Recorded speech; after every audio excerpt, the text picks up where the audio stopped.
Hi friends, ಎಲ್ಲರಿಗೂ ಕೂಡ ಮತ್ತೊಮ್ಮೆ ನಮ್ಮ ಚಾನಲ್ಗೆ ನಿಮಗೆ ಸ್ವಾಗತ. ಇವತ್ತಿನ ಒಂದು ವಿಡಿಯೋದಲ್ಲಿ ನಾವು ಏನಪ್ಪ ಮಾಡೋಣ ಅಂತ ಅಂದರೆ, ಎಲ್ಲರಿಗೂ ಕೂಡ ಗೊತ್ತಿದೆ, ಎಲ್ಲರಿಗೂ ಕೂಡ ಇಲ್ಲಿ ಒಳ ಮೀಸಲಾತಿಗೆ ಸಂಬಂಧಪಟ್ಟಂತೆ ಏನಪ್ಪ ಆಗಿದೆ ಅಂತ ಅಂದರೆ, ಒಳ ಮೀಸಲಾತಿಗೆ ಸಂಬಂಧಪಟ್ಟಂತೆ ಆಲ್ರೆಡಿ ಈಗ ನಿಮಗೆ ಮಾಹಿತಿ ಗೊತ್ತಾಗಿದೆ. ಒಳ ಮೀಸಲಾತಿಯ ಒಂದು ಆದ ನಂತರ ಎಲ್ಲವೂ ಕೂಡ ಇಲ್ಲಿ ನೋಟಿಫಿಕೇಷನ್ಸ್ಗಳು, ಇಲ್ಲಿ ಹೊಸ ನೋಟಿಫಿಕೇಷನ್ಸ್ಗಳು ಇಲ್ಲಿ ಬರ್ತವೆ. ನೋಟಿಫಿಕೇಷನ್ಸ್ಗಳು ಬಂದ ನಂತರ ಏನಪ್ಪ ಆಗುತ್ತೆ ಅಂತ ಅಂದರೆ, ಈಗ ಪೊಲೀಸ್ ಕಾನ್ಸ್ಟೇಬಲ್ನಲ್ಲಿ ಟೋಟಲ್ ಆಗಿ 4346 ಹುದ್ದೆಗಳನ್ನು ಈಗಾಗಲೇ ಕೊಟ್ಟಿದ್ದಾರೆ.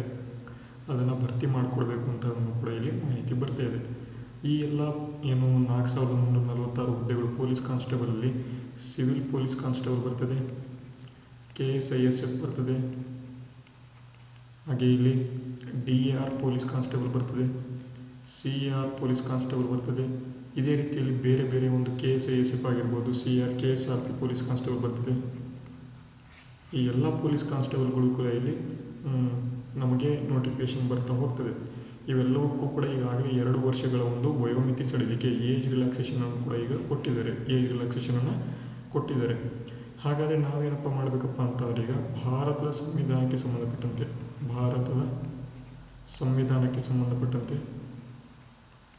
ನಾನು ಮೊದಲನೇ ತರಗತಿಗಳನ್ನು ಅಂದರೆ ಮೊದಲನೇ ಒಂದು ಫಸ್ಟ್ ಕ್ಲಾಸನ್ನು ಈ ಒಂದು ತರಗತಿಗಳಲ್ಲಿ ನಾನು ನೋಡ್ಕೊಡ್ತಾ ಹೋಗ್ತೇನೆ. ಇಲ್ಲಿ ನಿಮಗೆ ಸಂಪೂರ್ಣವಾಗಿ ತರಗತಿಗಳು ನಿಮಗೆ ಫ್ರೀ ಆಫ್ ಕಾಸ್ಟ್ ಸಿಗುತ್ತೆ. ಸಂಪೂರ್ಣ ತರಗತಿಗಳು ಯಾವುದೇ ಅಂತ ಒಂದು ₹1 ಕೂಡ ನೀವು ಇಲ್ಲಿ ಖರ್ಚು ಮಾಡುವಾಗಿಲ್ಲ. ಎಲ್ಲವೂ ಕೂಡ ಯೂಟ್ಯೂಬ್ ಮಾದರಿಯಲ್ಲಿ ನಿಮಗೆ ಫ್ರೀಯಾಗಿ ಸಿಗುವಂಥ ಒಂದು ಪ್ರಯತ್ನವನ್ನು ನಾನು ಮಾಡ್ತಾ ಹೋಗ್ತಾ ಇದ್ದೇನೆ. ಈ ಒಂದು ಎಲ್ಲ ತರಗತಿಗಳು ನಿಮ್ಮ ಒಂದು ಪೊಲೀಸ್ ಕಾನ್ಸ್ಟೇಬಲ್ ಮತ್ತು PSI ಈ 2 ಹುದ್ದೆಗಳಿಗೆ ನಿಮಗೆ ಯೂಸ್ಫುಲ್ ಆಗೋ ರೀತಿಯಲ್ಲಿ ತರಗತಿಗಳನ್ನು ಮಾಡಿದ್ದೇನೆ. ಅದಕ್ಕಾಗಿ ನೀವು ಸಂಪೂರ್ಣವಾಗಿ ನೋಡ್ತಾ ಹೋಗಿ. ಮೊದಲನೇದಾಗಿ ಇಲ್ಲಿ ಯಾವುದೇ ಅಂತ ಒಂದು ಸ್ಲೈಡ್ಗಳ ಮೇಲೆ ನಾನು ಕ್ಲಾಸನ್ನು ಮಾಡೋದಿಲ್ಲ. ನನಗೆ ಎಷ್ಟು ಗೊತ್ತೋ ಅದನ್ನೇ ನಿಮಗೆ ಕೂಡ ಹೇಳುವಂಥ ಒಂದು ಪ್ರಯತ್ನ ಆಯಿತಾ. ನನಗೆ ಎಷ್ಟು ಗೊತ್ತೋ ಅಷ್ಟು ನಿಮಗೆ ಹೇಳುವಂಥ ಒಂದು ಪ್ರಯತ್ನವನ್ನು ನಾನು ಮಾಡ್ತಾ ಹೋಗ್ತೇನೆ. ಆಲ್ಮೋಸ್ಟ್ ಒಂದು ಪ್ರಶ್ನೆ ಕೂಡ ಇಲ್ಲಿ ಮಿಸ್ ಆಗೋದಿಲ್ಲ. ಭಾರತದ ಸಂವಿಧಾನಕ್ಕೆ ಸಂಬಂಧಪಟ್ಟಂತೆ ಒಂದು ಕ್ವಶನ್ ಕೂಡ ಇಲ್ಲಿ ಮಿಸ್ ಆಗೋದಿಲ್ಲ. ಎಲ್ಲವೂ ಕೂಡ ಕವರ್ ಮಾಡ್ತೇನೆ. ಅದಕ್ಕಾಗಿ ಚಾನಲ್ನ ಸಬ್ಸ್ಕ್ರೈಬ್ ಮಾಡೋದನ್ನು ಇಲ್ಲಿ ಮರಿಬೇಡಿ. ನಿಮ್ಮ ಎಲ್ಲ ಸ್ನೇಹಿತರೊಂದಿಗೆ ಶೇರ್ ಮಾಡೋದನ್ನು ಮರಿಬೇಡಿ ಆಯಿತಾ. ಮತ್ತು ಲೈಕ್ ಮಾಡಿ. ಓಕೆ, ಈಗ ಮೊದಲನೇ ಒಂದು ತರಗತಿಗಳನ್ನು ನಾವು ಶುರು ಮಾಡ್ಕೊಳ್ತಾ ಹೋಗೋಣ. ಇಲ್ಲಿ ಮೊದಲನೇದಾಗಿ ಏನಪ್ಪ ತರಗತಿ ಅಂತ ಅಂದರೆ, ಇಲ್ಲಿ ನೋಡಿ, ಭಾರತದ ಸಂವಿಧಾನ ಭಾರತದ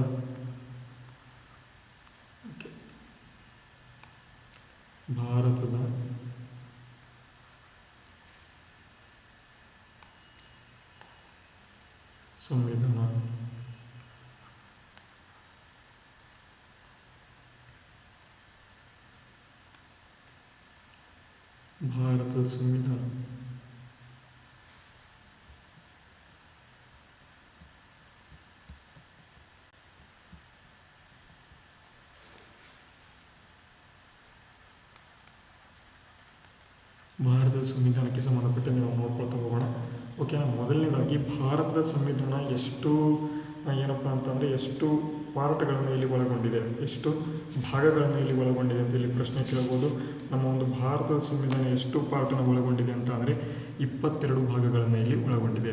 22 ಭಾಗಗಳನ್ನು ನಾವು ನಮ್ಮ ಒಂದು ಭಾರತದ ಸಂವಿಧಾನದಲ್ಲಿ ನಾವು ನೋಡ್ಕೊಳ್ತಾ ಹೋಗ್ಬೋದು. ಹಾಗಾದರೆ ಎಷ್ಟು ಭಾಗಗಳು ಇದಾವಲ್ಲ, ಇದರಲ್ಲಿ ಎಷ್ಟು ಆರ್ಟಿಕಲ್ಸ್ಗಳು ಇದ್ದಾವೆ ಅಂತ ಅಂದರೆ 395 ಆರ್ಟಿಕಲ್ಸ್ಗಳು ಇದ್ದಾವೆ. 395 ಇಲ್ಲಿ ಅನುಸೂಚಿಗಳು ಇದ್ದಾವೆ ಅಥವಾ ಆರ್ಟಿಕಲ್ಸ್ಗಳು ಇಲ್ಲಿ ಇದ್ದಾವೆ. ಅದರ ಜೊತೆಗೆ ಎಷ್ಟು ಶೆಡ್ಯೂಲ್ಸ್ಗಳು ಇದ್ದಾವೆ ಅಥವಾ ಅನುಸೂಚಿಗಳು, ಅನುಚ್ಛೇದ ಅಂತಂದರೆ ಆರ್ಟಿಕಲ್ ಆಯಿತಾ. ಅನುಚ್ಛೇದ ಅಂತ ಬರೀತೇನೆ. ಅನುಚ್ಛೇದ ಅಂತಂದರೆ ಆರ್ಟಿಕಲ್ ಆಗ್ತದೆ. ಹಾಗೆ ಅನುಸೂಚಿ ಅಂತಂದರೆ ಶೆಡ್ಯೂಲ್ಸ್ ಅಂತ ಕರಿತೇವೆ. ಈ ಒಂದು ಶೆಡ್ಯೂಲ್ಸ್ಗಳು ಎಷ್ಟಿದ್ದಾವೆ ಅಂತ ಅಂದರೆ ಟೋಟಲ್ ಆಗಿ 12 ಶೆಡ್ಯೂಲ್ಸ್ಗಳು ಇಲ್ಲಿದ್ದಾವೆ. ತುಂಬ ಇಂಪಾರ್ಟೆಂಟಾಗಿ ಈ ಒಂದು 12 ಶೆಡ್ಯೂಲ್ಸ್ಗಳನ್ನು ಇವತ್ತು ನಾವು ನೋಡ್ಕೊಳ್ತಾ ಹೋಗೋಣ. ಅದಕ್ಕೂ ಮುಂಚೆ ನಮ್ಮ ಒಂದು ಭಾರತದ ಸಂವಿಧಾನದಲ್ಲಿ ಟೋಟಲ್ ಆಗಿ 22 ಪಾರ್ಟ್ಸ್ಗಳು ಏನಿದ್ದಾವೆ ಅಥವಾ 22 ಭಾಗಗಳು ಏನಿದ್ದಾವೆ, ಆ ಒಂದು 22 ಭಾಗದಲ್ಲಿ 395 ಆರ್ಟಿಕಲ್ಗಳು ಏನಿದ್ದಾವೆ, 395 ಅನುಚ್ಛೇದಗಳು ಏನಿದ್ದಾವೆ, ಅವೆಲ್ಲವನ್ನು ಕೂಡ ನಮ್ಮ ಒಂದು ಭಾರತದ ಸಂವಿಧಾನದಲ್ಲಿ ನಾವು ಏನಪ್ಪ ಮಾಡಬೇಕು ಅಂತಂದರೆ ಅಧ್ಯಯನವನ್ನು ನಾವು ಮಾಡಬೇಕಾಗ್ತದೆ ಈ ಒಂದು ಸಂವಿಧಾನದಲ್ಲಿ. ಹಾಗಾದರೆ ಮೊದಲನೇ ಭಾಗ ಯಾವುದಪ್ಪ ಅಂತ ನಾವು ನೋಡೋದಾದರೆ, ಮೊದಲನೇ ಒಂದು ಭಾಗ ಇಲ್ಲಿ ಯಾವುದಪ್ಪ ಅಂತ ನಾವು ನೋಡೋದಾದರೆ ಇಲ್ಲಿ ಸ್ಟೇಟ್ ಆ್ಯಂಡ್ ಯೂನಿಯನ್ ಟೆರಿಟರೀಸ್ ಅಂತ ಕರಿತೇವೆ. ಸ್ಟೇಟ್ ಆ್ಯಂಡ್ ಯೂನಿಯನ್ ಟೆರಿಟರೀಸ್, ಇಲ್ಲಿ ಭಾರತ ಮತ್ತು ಒಕ್ಕೂಟ ಅಂತ ಕರಿತೇವೆ. ಸ್ಟೇಟ್ ಅಂತ ಅಂದರೆ ಒಂದು ರಾಜ್ಯ ಮತ್ತು ಒಕ್ಕೂಟ ಅಂತ ಇಲ್ಲಿ ಕರಿತೇವೆ. ಯೂನಿಯನ್ ಟೆರಿಟರೀಸ್ ಅಂತ ಭಾರತ ಅಥವಾ ಸ್ಟೇಟ್ ಆ್ಯಂಡ್ ಯೂನಿಯನ್ ಟೆರಿಟರೀಸ್, ಇಂಗ್ಲೀಷ್ನಲ್ಲಿ ಬರಿತೇನೆ ಸ್ಟೇಟ್ ಆ್ಯಂಡ್ ಯೂನಿಯನ್ ಟೆರಿಟರೀಸ್ ಅಂತ ಕರಿತೇವೆ. State and union territories. ಹಾಗಾದರೆ ಈ ಒಂದು ಸ್ಟೇಟ್ ಆ್ಯಂಡ್ ಯೂನಿಯನ್ ಟೆರಿಟರೀಸಲ್ಲಿ ಟೋಟಲ್ ಆಗಿ ಎಷ್ಟು ಅನುಚ್ಛೇದಗಳು ಬರ್ತವೆ ಅಂತ 4 ಅನುಚ್ಛೇದಗಳು ಬರ್ತವೆ. ಟೋಟಲ್ ಆಗಿ 4 ಅನುಚ್ಛೇದಗಳು ಬರ್ತವೆ. 1ನೇ ಅನುಚ್ಛೇದ, 2ನೇ ಅನುಚ್ಛೇದ, 3ನೇ ಅನುಚ್ಛೇದ, 4ನೇ ಅನುಚ್ಛೇದ ಅಂತ. ಹಾಗಾದರೆ ಟೋಟಲ್ ಆಗಿ 4 ಅನುಚ್ಛೇದಗಳು ಏನಿರ್ತವೆ, ಏನೇನಪ್ಪ ಹೇಳ್ತದೆ ಅಂತ ಇಲ್ಲಿ ನೋಡೋದಾದರೆ 1ನೇ ಅನುಚ್ಛೇದ ಅಂತ ಏನಪ್ಪ ಹೇಳುತ್ತಂತಂದರೆ ಭಾರತ ಅಥವಾ ಇಂಡಿಯಾ ಎಂಬತಕ್ಕಂಥದ್ದು ಒಂದು ಏನಪ್ಪ ಅಂತಂದರೆ ಯೂನಿಯನ್ ಆಫ್ ಸ್ಟೇಟ್ಸ್ ಆಗಿದೆ. ಯೂನಿಯನ್ ಆಫ್ ಭಾರತದ ಒಂದು ರಾಜ್ಯಗಳ ಒಂದು ಒಕ್ಕೂಟ ಆಗಿದೆ. ಯೂನಿಯನ್ ಆಫ್ ಸ್ಟೇಟ್ಸ್ ಆಗಿದೆ. ಇದನ್ನು ಯಾರಪ್ಪ ಹೇಳ್ತಾರೆ ಅಂತ ಅಂದರೆ ಇಲ್ಲಿ ಆರ್ಟಿಕಲ್ 1 ಹೇಳ್ತದೆ. ಆರ್ಟಿಕಲ್ 1 ಏನಪ್ಪ ಹೇಳ್ತದೆ, ಇಂಡಿಯಾ ಅಥವಾ ಭಾರತ, ಯೂನಿಯನ್ ಆಫ್ ಭಾರತ ಇಲ್ಲಿ ಬೇರೆ ಬೇರೆ ರಾಜ್ಯಗಳ ಒಂದು ಒಕ್ಕೂಟ ಆಗಿದೆ ಅಂತ ಇಲ್ಲಿ ಹೇಳ್ತದೆ. ಇದು ಆರ್ಟಿಕಲ್ 1 ಆಯಿತು. ಹಾಗೆ ಆರ್ಟಿಕಲ್ 2 ಬರೋದಾದರೆ ಏನಪ್ಪ ಹೇಳ್ತದೆ ಆರ್ಟಿಕಲ್ 2 ಅಂತ ಅಂದರೆ ಯಾವುದಾದ್ರೂ ಬೇರೆ ದೇಶಗಳು ಅಥವಾ ಯಾವುದಾದ್ರೂ ಬೇರೆ ಪ್ರದೇಶಗಳನ್ನ ನಮ್ಮ ಒಂದು ಭಾರತದಲ್ಲಿ ಏನಪ್ಪ ಮಾಡ್ಕೋಬೋದು, ಇಲ್ಲಿ ಅಡ್ಮಿಷನನ್ನು ನಾವು ಇಲ್ಲಿ ಮಾಡ್ಕೋಬೋದು. ಯಾವುದಾದ್ರೂ ಬೇರೆ ಈ 1975ರಲ್ಲಿ ನಾವು ಏನಪ್ಪ ಮಾಡಿದ್ವಿ ಅಂತಂದರೆ ಸಿಕ್ಕಿಂ ಅಂತಕ್ಕಂಥ ಈ ಒಂದು ಪ್ರದೇಶ ಏನಿದೆ, ಸಿಕ್ಕಿಂ ಅಂತಕ್ಕಂಥ ಒಂದು ಪ್ರದೇಶ ಏನಿದೆ, ಇದು ನಮ್ಮ ಒಂದು ಭಾರತದಲ್ಲಿ ಇರಲಿಲ್ಲ. ಇದನ್ನು 1975ರಲ್ಲಿ ನಾವು ಈ ಅಡ್ಮಿಷನ್ ಏನಪ್ಪ ಅಂತಂದರೆ ಒಳಗೆ ನಮ್ಮ ಒಂದು ಭಾರತದ ಒಂದು ಗಡಿಯ ಒಳಗೆ ನಾವು ಸೇರಿಸ್ಕೊಂಡಿದ್ದೀವಿ, ಅದನ್ನು ಕರಿತೀವಿ. ಇದರಲ್ಲಿ ಎಷ್ಟನೇ ಅಮೆಂಡ್ಮೆಂಟ್ ಅಂತಾರೆ, 35ನೇ ಅಮೆಂಡ್ಮೆಂಟ್, 35ನೇ ಅಮೆಂಡ್ಮೆಂಟಲ್ಲಿ ಏನಪ್ಪ ಮಾಡ್ತೇವೆ ಅಂತಂದರೆ ಈ ಒಂದು ಸಿಕ್ಕಿಂ ಅಂತಕ್ಕಂಥ ಒಂದು ರಾಜ್ಯವನ್ನು ನಾವು ಸೇರಿಸ್ಕೊಂಡಿದ್ದೇವೆ. ನೆಕ್ಸ್ಟ್ ಇಲ್ಲಿ 3ನೇದು ಏನಪ್ಪ ಅಂತಂದರೆ 3ನೇ ಆರ್ಟಿಕಲ್ ಏನು ಮಾಡ್ತದೆ ಅಂತ ಅಂದರೆ ನಮ್ಮ ಒಂದು ಭಾರತದಲ್ಲಿ ಇರ್ತಕ್ಕಂಥ ಒಂದು ಬೇರೆ ಬೇರೆ ರಾಜ್ಯಗಳು ಏನಿರ್ತವೆ ಅದರ ಒಂದು ಬೌಂಡರೀಸ್ ಏನಿರ್ತವೆ ಅದನ್ನು ನಾವು ಚೇಂಜನ್ನು ನಾವು ಇಲ್ಲಿ ಮಾಡಬಹುದು ಅಂತ ಇಲ್ಲಿ ಹೇಳ್ತದೆ. ಯಾವ ಆರ್ಟಿಕಲ್ ಅಂತಂದರೆ 3ನೇ ಅನುಚ್ಛೇದ ಏನಪ್ಪ ಹೇಳ್ತದೆ ಅಂತಂದರೆ ನಮ್ಮ ಒಂದು ಭಾರತದಲ್ಲಿ ಇರ್ತಕ್ಕಂಥ ಒಂದು ಬೇರೆ ಬೇರೆ ರಾಜ್ಯಗಳ ಒಂದು ಬೌಂಡರಿಗಳು ಏನಿರ್ತವೆ ಆ ಒಂದು ಬೌಂಡರಿಗಳನ್ನು ನಾವು ಚೇಂಜ್ ಮಾಡ್ಬೋದು ಅಂತ ಇಲ್ಲಿ ಹೇಳ್ತದೆ. ತುಂಬ ಇಂಪಾರ್ಟೆಂಟ್. ಟೋಟಲ್ ಆಗಿ ಪೆಪ್ಸು ಸ್ಟೇಟ್ಸ್ ಅಂತ ಇಲ್ಲಿ 5 ಸ್ಟೇಟ್ಸ್ಗಳು, ಇದು ಪೆಪ್ಸು ರಾಜ್ಯಗಳು ಅಂತ ಎಲ್ಲರಿಗೆ ಗೊತ್ತಿದೆ ಅಂತ ಅಂದ್ಕೊಂಡಿದ್ದೀನಿ. ಪೆಪ್ಸು ಸ್ಟೇಟ್ಸ್ ಅಂತ ಏನಿದೆ, ಈ ಒಂದು ಪೆಪ್ಸು ಸ್ಟೇಟ್ಸಲ್ಲಿ ಪಂಜಾಬ್, ಹರಿಯಾಣ ಮತ್ತು ಇಲ್ಲಿ ಇಂದ್ರಪ್ರಸ್ಥ, ಈ ರೀತಿಯಾಗಿ ಬೇರೆ 4 ರಾಜ್ಯಗಳು, ಹಿಮಾಚಲ ಪ್ರದೇಶ ಮತ್ತು ಪಂಜಾಬ್, ಹರಿಯಾಣ, ಹಿಮಾಚಲ ಪ್ರದೇಶ, ಈ ರೀತಿಯಾಗಿ 4 ರಾಜ್ಯಗಳು ಇಲ್ಲಿ ಬರ್ತವೆ. ಎಲ್ಲಪ್ಪ ಅಂತ ಪೆಪ್ಸು ಸ್ಟೇಟ್ಸಲ್ಲಿ ನಾವು ನೋಡ್ತೇವೆ. ಇದು ಕೂಡ ಯಾವುದೋ ಒಂದು ಆರ್ಟಿಕಲಿಂದ ಬರುತ್ತೆ, 3ನೇ ಆರ್ಟಿಕಲಿಂದ ಬರ್ತದೆ. ಮತ್ತು ಇಲ್ಲಿ ಇತ್ತೀಚೆಗೆ 2014ರಲ್ಲಿ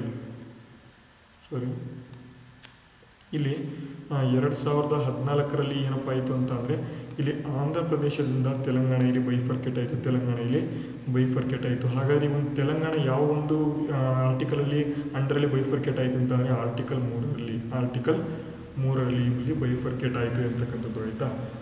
ಆರ್ಟಿಕಲ್ 3ರಲ್ಲಿ ಬೈಫರ್ಕೇಟ್ ಆಯಿತು. ಅದೇ ಇಲ್ಲಿ 4ನೇ ಆರ್ಟಿಕಲ್ ಬಗ್ಗೆ ನಾವು ಬರೋದಾದರೆ 4ನೇ ಆರ್ಟಿಕಲ್ ಏನಪ್ಪ ಹೇಳುತ್ತೆ ಅಂತಂದರೆ ಈ ಒಂದು ಆರ್ಟಿಕಲ್ ಇಲ್ಲಿ 2 ಮತ್ತು 3 ಆರ್ಟಿಕಲ್ ಅನುಚ್ಛೇದಗಳು ವರ್ಕಿಂಗಲ್ಲಿ ಇರ್ತವೆ ಅಥವಾ ಕೆಲಸದಲ್ಲಿ ಇರ್ತವೆ. ಏನಪ್ಪ ಅಂತಾರೆ ಬೇರೆ ರಾಜ್ಯಗಳನ್ನು ಬೇರೆ ಪ್ರದೇಶಗಳನ್ನು ನಮ್ಮ ಒಂದು ಭಾರತದಲ್ಲಿ ಸೇರಿಸಿಕೊಳ್ಳುವ ಸಂದರ್ಭದಲ್ಲಿ ಮತ್ತು ಇನ್ನೊಂದು ನಮ್ಮ ಒಂದು ಭಾರತದಲ್ಲಿ ಇರ್ತಕ್ಕಂಥ ಬೇರೆ ಬೇರೆ ರಾಜ್ಯಗಳನ್ನು ಬೌಂಡರಿಯ ಒಂದು ವಿಚಾರವನ್ನು ನಾವು ಮಾಡ್ತಾ ಇರತಕ್ಕಂಥ ಒಂದು ಸಂದರ್ಭದಲ್ಲಿ ಪ್ರೆಸಿಡೆಂಟ್ ಅಥವಾ ರಾಷ್ಟ್ರಪತಿ ಏನಿರ್ತಾರೆ ಅವರು ಯಾವುದೇ ಆದಂಥ ಒಂದು ಹಕ್ಕನ್ನು ಇಲ್ಲಿ ಚಲಾಯಿಸುವಂತಿಲ್ಲ ಅಥವಾ ಅವರು ಏನೂ ಕೂಡ ಇಲ್ಲಿ ಮಾಡುವ ಹಾಗಿಲ್ಲ ಅಂತ ಇಲ್ಲಿ ಏನಪ್ಪ ಹೇಳ್ತದೆ ಅಂತ ಅಂದರೆ ಆರ್ಟಿಕಲ್ 4ನೇ ಆರ್ಟಿಕಲಲ್ಲಿ ಹೇಳ್ತದೆ. 4ನೇ ಆರ್ಟಿಕಲಲ್ಲಿ ಇದನ್ನು ಹೇಳ್ತದೆ. ಇದು ಕೂಡ ತುಂಬ ಇಂಪಾರ್ಟೆಂಟ್ ಆಯಿತಾ. ಭಾರತ ಒಂದು ಒಕ್ಕೂಟ ವ್ಯವಸ್ಥೆ, ಇದರ ಬಗ್ಗೆ ನಾನು ಈಗಾಗಲೇ ಹೇಳಿದ್ದೇನೆ. ಪಾರ್ಟ್ 1 ಆಫ್ ದ ಕಾನ್ಸ್ಟಿಟ್ಯೂಷನಲ್ಲಿ ಟೋಟಲ್ ಆಗಿ 4 ಆರ್ಟಿಕಲ್ಗಳು ಬರ್ತವೆ. 4 ಆರ್ಟಿಕಲ್ಗಳಲ್ಲಿ ಯಾವ್ಯಾವುದಂತೂ ಕೂಡ ಇಲ್ಲಿ ನಾನು ನಿಮಗೆ ಮಾಹಿತಿಗಳನ್ನು ತಿಳಿಸಿದ್ದೇನೆ. ಈ ಒಂದು ಮಾಹಿತಿ ಯೂಸ್ಫುಲ್ ಆಗ್ತದೆ ಅಂತ ಅಂದ್ಕೊಂಡಿದ್ದೀನಿ. ನೆಕ್ಸ್ಟ್ ಈಗ ಡೈರೆಕ್ಟಾಗಿ ನಾವು ಎರಡನೇ ಭಾಗಕ್ಕೆ ಹೋಗೋಣ. ಎರಡನೇ ಭಾಗಕ್ಕೆ ಹೋಗೋದಕ್ಕಿಂತ ಮುಂಚೆ ಟೋಟಲ್ ಆಗಿ 12 ಶೆಡ್ಯೂಲ್ಸ್ಗಳು ಏನಿದ್ದಾವೆ, 12 ಏನು ಶೆಡ್ಯೂಲ್ಸ್ ಅಥವಾ ಶೆಡ್ಯೂಲ್ಸ್ಗಳು ಏನಿದೆ ಇದನ್ನು ನಾವು ತಿಳ್ಕೊಳ್ಳೋಣ. ತುಂಬ ಇಂಪಾರ್ಟೆಂಟ್ ಇದು, 12 ಶೆಡ್ಯೂಲ್ಸ್ಗಳು ತುಂಬ ಇಂಪಾರ್ಟೆಂಟ್ ಇರ್ತವೆ. ಅದಕ್ಕಾಗಿ ನಾನು ತೆಗೆದುಕೊಂಡು ಬಂದೇನೆ. ಇಲ್ಲಿ ಬರೀತೇನೆ ನೋಡಿ. 1ನೇ ಶೆಡ್ಯೂಲ್ ಇದೆ, 2, 3, 4, 5, 6, ಈ ಕಡೆ 7, 8, 9, 10, 11, 12.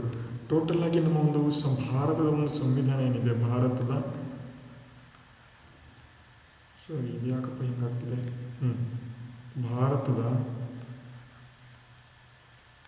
ಭಾರತದ ಒಂದು ಸಂವಿಧಾನ ಏನಿದೆ, ಈ ಒಂದು ಭಾರತದ ಸಂವಿಧಾನದ ಟೋಟಲ್ ಎಷ್ಟು ಶೆಡ್ಯೂಲ್ಸ್ಗಳು ಇದ್ದವು ಅಂತ ಅಂದರೆ, ಮೊದಲು ಒರಿಜಿನಲ್ ಕಾನ್ಸ್ಟಿಟ್ಯೂಷನಲ್ಲಿ ಎಷ್ಟು ಇದ್ದವು ಅಂತ ಅಂದರೆ ಟೋಟಲ್ ಆಗಿ 8 ಶೆಡ್ಯೂಲ್ಗಳು ಇದ್ದವು.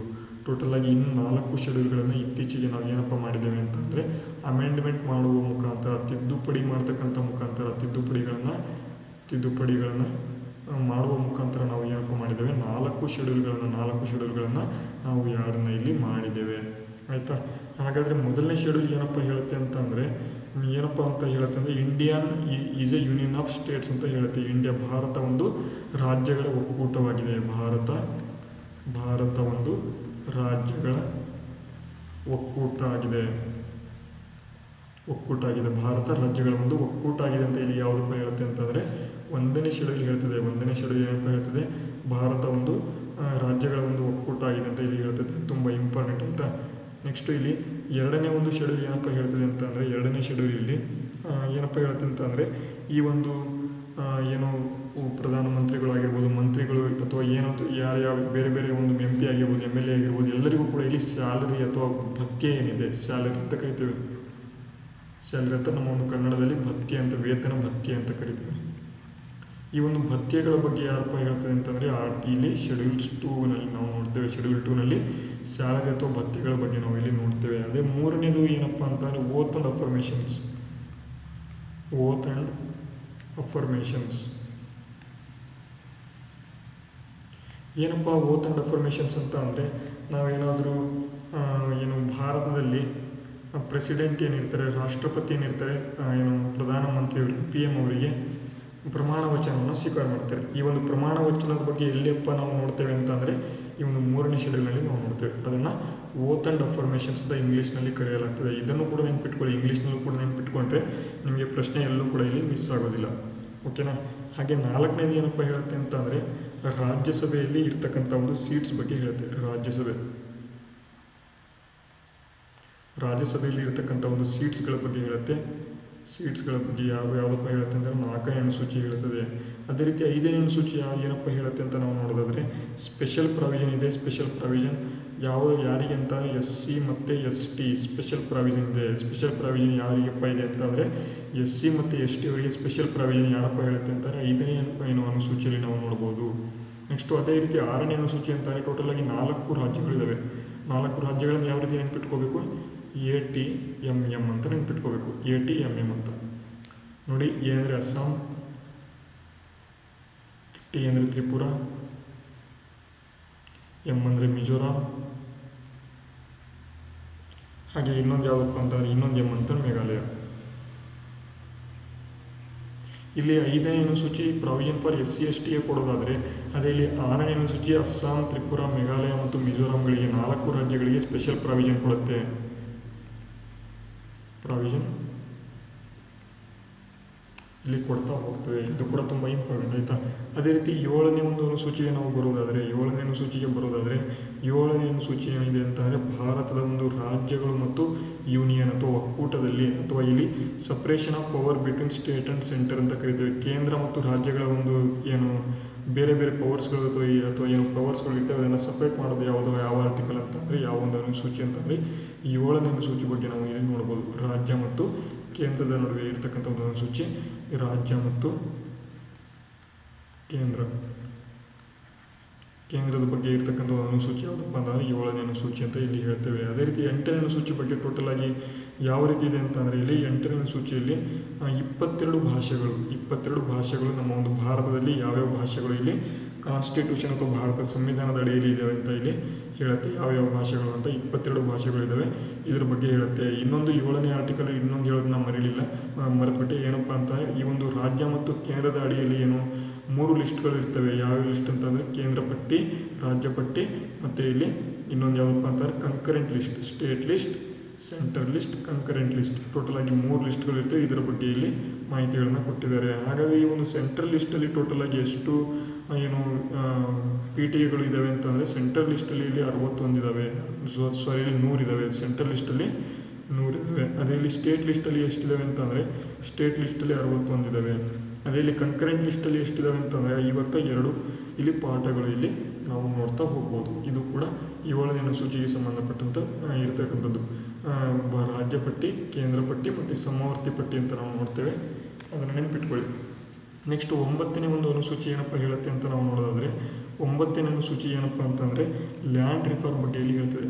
ಲ್ಯಾಂಡ್ ರಿಫಾರ್ಮ್ ತುಂಬ ಇಂಪಾರ್ಟೆಂಟ್. ಲ್ಯಾಂಡ್ ರಿಫಾರ್ಮ್ ಬಗ್ಗೆ ಹೇಳ್ತಕ್ಕಂಥ ಒಂದು ಯಾವ ಒಂದು ಅನುಸೂಚಿಯಲ್ಲಿ ಬರುತ್ತೆ ಅಂತ ಲ್ಯಾಂಡ್ ರಿಫಾರ್ಮ್. ಇದು ಮೊದಲನೇ ಒಂದು ತಿದ್ದುಪಡಿ ಕಾಯ್ದೆ, ಫಸ್ಟ್ ಅಮೆಂಡ್ಮೆಂಟ್ ಆ್ಯಕ್ಟ್ ಅಂತ ಕರಿತೀವಿ. ಯಾವಾಗಪ್ಪ ನಡೀತು ಅಂತ ಅಂದರೆ 1951ರಲ್ಲಿ. 1951ರಲ್ಲಿ ಈ ಒಂದು ಲ್ಯಾಂಡ್ ರಿಫಾರ್ಮ್ ಆ್ಯಕ್ಟ್ ನಡೀತು. ಅದು ತುಂಬ ಇಂಪಾರ್ಟೆಂಟು. ಮೊದಲ ಅನುಸೂಚಿಯಲ್ಲಿ ಅದು ಯಾವುದಪ್ಪ ಅಂದರೆ 9ನೇ ಅನುಸೂಚಿ ನಾವು ಇಲ್ಲಿ 2ನೇ ಇಲ್ಲಿ ಮಾಡ್ತೇವೆ. ಅದೇ ರೀತಿ 10ನೇ ಅನುಸೂಚಿಗೆ ಬರೋದಾದರೆ 10ನೇ ಅನುಸೂಚಿ ಏನಪ್ಪ ಮಾಡುತ್ತೆ ಅಂತ ಅಂದರೆ ಆ್ಯಂಟಿ ಡಿಫೆಕ್ಷನ್ ಲಾ ಅಂತ. ಆ್ಯಂಟಿ ಡಿಫೆಕ್ಷನ್ ಲಾ ಅಂತ. ಈ ಒಂದು ಆ್ಯಂಟಿ ಡಿಫೆಕ್ಷನ್ ಲಾ ಅಂತಂದರೆ ಏನಪ್ಪ ಅಂತ ಅಂದರೆ ನಮ್ಮ ಒಂದು ಏನಪ್ಪ ಅಂದರೆ ಇಲ್ಲಿ BJP ಇದೆ, ಇಲ್ಲಿ ಕಾಂಗ್ರೆಸ್ ಇದೆ ಅಂತ ಅಂದ್ಕೊಳ್ಳಿ. ಈ BJPಯಲ್ಲಿ ಇರ್ತಕ್ಕಂಥವ್ರು ಎಲ್ಲರೂ ಕೂಡ ಹೋಗಿ ಕಾಂಗ್ರೆಸ್ಸಿಗೆ ಹೋಗಿ ಡೈರೆಕ್ಟಾಗಿ ಸೇರ್ಕೊಳ್ಳೋ ಹಾಗಿಲ್ಲ. ಆ ರೀತಿ ಸೇರಿಕೊಂಡ್ರೆ ಆ್ಯಂಟಿ ಡಿಫೆಕ್ಷನ್ ಲಾ ಮುಖಾಂತರ ಏನು MP ಅಥವಾ MLA ಯಾರು ಇರ್ತಾರೆ ಅವ್ರನ್ನ ತೆಗೆದು ಹಾಕ್ಬೋದು ಅಂತ ಇಲ್ಲಿ ಕೇಸ್ ಆಗ್ತದೆ. ಅದನ್ನೇ ಆ್ಯಂಟಿ ಡಿಫೆಕ್ಷನ್ ಲಾ ಅಂತ ಇಲ್ಲಿ ಕರಿತಾರೆ. ಅಂದರೆ ಈಗ ಮೊದಲು BJPಯಲ್ಲಿ ಟೋಟಲ್ ಆಗಿ 290, ಟೋಟಲ್ ಆಗಿ ನಮ್ಮೊಂದು ಕರ್ನಾಟಕಕ್ಕೆ ಬರೋಣ, 225 ಟೋಟಲ್ ಆಗಿ ವಿಧಾನಸಭೆಯಲ್ಲಿ MLAಗಳು ಇಲ್ಲಿ ಆಗ್ತಾರೆ. 225 MLAಗಳು ಆಗ್ತಾರೆ. ಅದರಲ್ಲಿ ಏನಪ್ಪ ಆಗ್ತಾರೆ ಅಂತಂದರೆ 225 MLAಗಳಲ್ಲಿ ಬಹುಮತ ಎಷ್ಟು ಅಂತ 114 ಇಲ್ಲಾಂದರೆ 113 ಬಹುಮತ.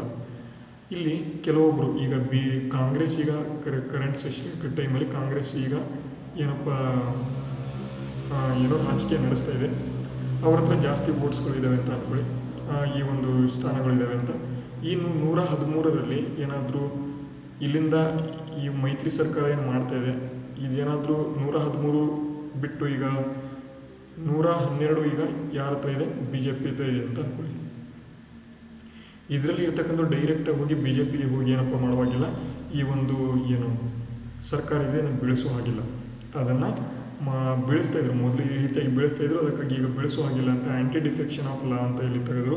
ಇದನ್ನು ಯಾವಾಗಪ್ಪ ತೆಗೆದರು ಅಂತಂದರೆ 1985ರಲ್ಲಿ. 1985ರಲ್ಲಿ ತೆಗೆಯಲಾಯಿತು. ಇದು ಕೂಡ ತುಂಬ ಇಂಪಾರ್ಟೆಂಟ್, ಇದನ್ನು ಕೂಡ ನೆನಪಿಟ್ಕೊಳ್ಳಿ. ನೆಕ್ಸ್ಟ್ ಇಲ್ಲಿ 11ನೇ ಶೆಡ್ಯೂಲ್ ಪ್ರಕಾರ ಇದು ಏನಪ್ಪ ಹೇಳುತ್ತೆ ಅಂತ ಅಂದರೆ ಇಲ್ಲಿ 11ನೇ ಶೆಡ್ಯೂಲ್ ಇಲ್ಲಿ ಪಂಚಾಯತ್ ಬಗ್ಗೆ ಹೇಳ್ತದೆ. ಪಂಚಾಯತ್ ಬಗ್ಗೆ ಎಷ್ಟು ಹೇಳಿದ್ರು ಕೂಡ ಕಡಿಮೆನೇ. ಯಾಕೆ ಅಂತಂದರೆ ತುಂಬ ಇಂಪಾರ್ಟೆಂಟ್ ಆಗಿ Ashok Mehta committee, Balwant Rai Mehta committee, Ashok Mehta committee, Scindia committee, ಈ ರೀತಿಯಾಗಿ 3 ಕಮಿಟಿಗಳು ಬರ್ತವೆ. ತುಂಬ ಇಂಪಾರ್ಟೆಂಟು. ಬಲವಂತ್ ರಾಯ್ ಮೆಹ್ತಾ ಕಮಿಟಿ ಯಾವಾಗ ಬರುತ್ತೆ ಅಂತಂದರೆ 1957ರಲ್ಲಿ ಬರುತ್ತೆ. ಅಶೋಕ್ ಮೆಹ್ತಾ ಕಮಿಟಿ ಯಾವಾಗಪ್ಪ ಅಂದರೆ 1927ರಲ್ಲಿ ಬರುತ್ತೆ. ಹಾಗೆ ಪಂಚಾಯತ್ ಯಾವಾಗಪ್ಪ ಫಸ್ಟ್ ಯಾವ ಒಂದು ರಾಜ್ಯದಲ್ಲಿ ಬರುತ್ತೆ ಅಂತ ಅಂದರೆ ಇಲ್ಲಿ ರಾಜಸ್ಥಾನದಲ್ಲಿ ಬರುತ್ತೆ. ರಾಜಸ್ಥಾನದಲ್ಲಿ ಪಂಚಾಯತ್ ಮೊದಲು ನಾಗೌರ್ ಎಂಬತಕ್ಕಂಥ ಒಂದು ಪ್ರದೇಶದಲ್ಲಿ ಪಂಚಾಯತ್ ಮೊದಲು ಸ್ಥಾಪನೆ ಆಗುತ್ತೆ. ನೆಕ್ಸ್ಟ್ ಇಲ್ಲಿ ಬಲವಂತ್ ರಾಯ್ ಮೆಹ್ತಾ ಕಮಿಟಿ ಏನಿದೆ ಇದರ ಪ್ರಕಾರ ಇಲ್ಲಿ 3 ಟೈರ್ ಸಿಸ್ಟಮ್ ಆಫ್ ಪಂಚಾಯತ್ ಬರುತ್ತೆ. ಆದರೆ ಇಲ್ಲಿ Ashok Mehta committee 2 tier system of panchayat ತೆಗೆದುಕೊಂಡು ಬರುತ್ತೆ. 3 ಟೈರ್ ಯಾವುದಪ್ಪ ಕೇಳಿದೆ, ಬಲವಂತ್ ರಾಯ್ ಮೆಹ್ತಾ ಕಮಿಟಿ, ಅಶೋಕ್ ಮೆಹ್ತಾ ಕಮಿಟಿಯಲ್ಲಿ 2 ಟೈರ್ ಸಿಸ್ಟಮ್ ಆಫ್ ಏನಪ್ಪ ಅಂತ ಅಂದರೆ ಪಂಚಾಯತ್ ಸಿಸ್ಟಮ್ ಅಂತ ಇಲ್ಲಿ ಕರಿತೇವೆ. ಇದು ಪಂಚಾಯತ್ಗೆ ಸಂಬಂಧಪಟ್ಟಂಥ ಮಾಹಿತಿ. ಇಲ್ಲಿ ಟೋಟಲ್ ಆಗಿ 2 ಅಮೆಂಡ್ಮೆಂಟ್ಗಳು ಬರ್ತವೆ. 73ನೇ ಅಮೆಂಡ್ಮೆಂಟ್ ಅಂತ ಏಪ್ರಿಲ್ 24ನೇ ತಾರೀಕಿನಲ್ಲಿ ನಾವು ಪ್ರತಿ ವರ್ಷ ನಾವು ಪಂಚಾಯತ್ ಡೇನ ನಾವು ಮಾಡ್ಕೊಳ್ತಾ ಬರ್ತೇವೆ. ಇದು ಕೂಡ ತುಂಬ ಇಂಪಾರ್ಟೆಂಟು. ಪಂಚಾಯತ್ ದಿವಸನ ಏಪ್ರಿಲ್ 24ರಂದು ನಾವು ಆಚರಣೆ ಮಾಡ್ತೇವೆ. ಅದು ಯಾವಾಗಪ್ಪ ಅಂತಂದರೆ ಇದೇ ಪಂಚಾಯತ್ ಫಾರ್ಮೇಷನ್ ಆಗಿದ್ದಕ್ಕೆ. ಅದೇ ಇಲ್ಲಿ 74ನೇ ಒಂದು ಅಮೆಂಡ್ಮೆಂಟ್ ಯಾವಾಗಪ್ಪ ಅಂತಂದರೆ ಅದು ಮುನ್ಸಿಪಾಲಿಟಿ ಬಗ್ಗೆ ಹೇಳ್ತದೆ.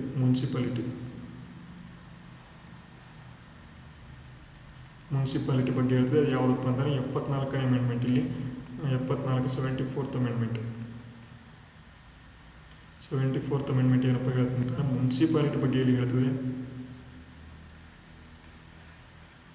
ಮುನ್ಸಿಪಾಲಿಟಿ ಬಗ್ಗೆ ಹೇಳ್ತಕ್ಕಂಥದ್ದು ಯಾವ ಅಮೆಂಡ್ಮೆಂಟ್ ಅಂತಂದರೆ 12ನೇ ಇಲ್ಲಿ 74ನೇ ಅಮೆಂಡ್ಮೆಂಟ್. ಇದು ಕೂಡ ತುಂಬ ಇಂಪಾರ್ಟೆಂಟ್. ಇವು ಟೋಟಲ್ ಆಗಿ ಇರ್ತಕ್ಕಂಥ ಒಂದು ಭಾರತದಲ್ಲಿ ಇರ್ತಕ್ಕಂಥ ಒಂದು ಸಂವಿಧಾನದ 12 ಅನುಸೂಚಿಗಳು ಇಲ್ಲಿ ಆಗಿದ್ದಾವೆ. ನೋಡಿ, ಈ ಒಂದು ಸ್ಲೈಡ್ ನಿಮಗೆ ಬೇಕು ಅಂತ ಅಂದರೆ ಎಲ್ಲರೂ ಕೂಡ ಟೆಲಿಗ್ರಾಮಲ್ಲಿ ನೀವು ಇದನ್ನು ಶೇರ್ ಮಾಡಿರ್ತೇನೆ, ಅಲ್ಲಿಂದ ನೀವು ತಗೋಬೋದು. ಮತ್ತು ಈ ಒಂದು ನಮ್ಮ ಒಂದು ತರಗತಿ ನಿಮಗೆ ಯೂಸ್ಫುಲ್ ಆಗಿದೆ ಅಂತ ಅಂದ್ಕೊಂಡಿದ್ದೀನಿ. ಯೂಸ್ಫುಲ್ ಆದರೆ ಪ್ಲೀಸ್ ಎಲ್ಲರೂ ಕೂಡ ಲೈಕ್ ಮಾಡಿ, ಶೇರ್ ಮಾಡಿ, ಸಬ್ಸ್ಕ್ರೈಬ್ ಮಾಡಿ. ಮತ್ತು ವಿಡಿಯೋ ಇಲ್ಲಿವರೆಗೆ ಕೊನೆವರೆಗೆ ನೋಡಿದ್ದಕ್ಕಾಗಿ ಎಲ್ಲರಿಗೂ ಕೂಡ ಧನ್ಯವಾದಗಳನ್ನು ತಿಳಿಸ್ತಾ ನನ್ನ ಒಂದು ತರಗತಿಗಳನ್ನು ಇವತ್ತು ಇಲ್ಲಿಗೆ ಮುಗಿಸ್ತೇನೆ. ಎಲ್ಲರಿಗೂ ಕೂಡ ತರಗತಿ ಯೂಸ್ಫುಲ್ ಆಗ್ತಿದೆ ಅಂತ ಅನ್ಕೊಳ್ತಾ ಹೋಗ್ತಿದ್ದೀನಿ. ಮುಂದಿನ ತರಗತಿಗಳು ಸಿಗೋಣ. ಅಲ್ಲಿವರೆಗೂ ಜೈ ಹಿಂದ್, ವಂದೇ ಮಾತರಂ.